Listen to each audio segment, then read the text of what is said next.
Hello. As promised, I'm going to put together this what's called the sponge, which will help to further ferment your starter that you've been working on. I'm sure you want to get rid of it, and this is how you're going to do it. 3 cups of flour, and I poured that in this bowl here. 3 cups of flour.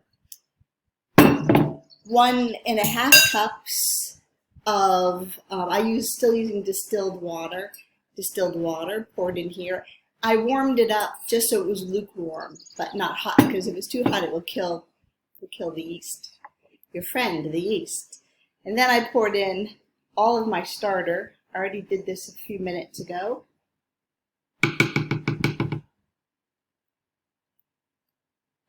Scooping out the rest of it. And so now this jar is empty. And it was about a cup, maybe a little over a cup. But if we're all working on this, and if you're feeding your yeast every day and sort of stirring it, then we're all at the same stage. The only thing I would say is that it's time to be honest with yourself, that if you were not feeding and stirring and putting in fresh water every day, it should smell pungent, but like very pungent sourdough bread, not like rotten. But if you haven't been maintaining yours, just watch the video and the demo instead of using yours. So that's what I suggest. All right, so what you're going to do now is you're going to mix this up.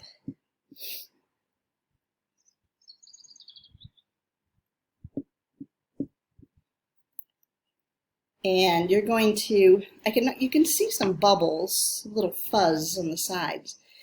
And that's the yeast releasing that carbon dioxide as the process of fermentation. And you just, of course, did this with just yeast and water, water and flour, pulling out the yeast. And of course, yeast just float through the air.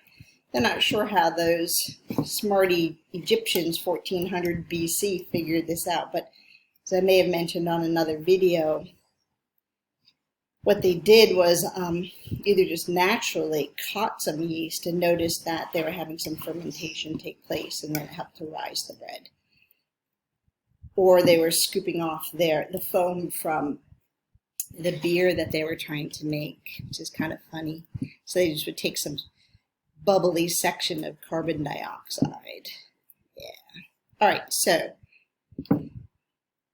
this is about where I want it. You don't need to touch it. I always use a wooden spoon because it's more approximate to human hands, the warmth of it.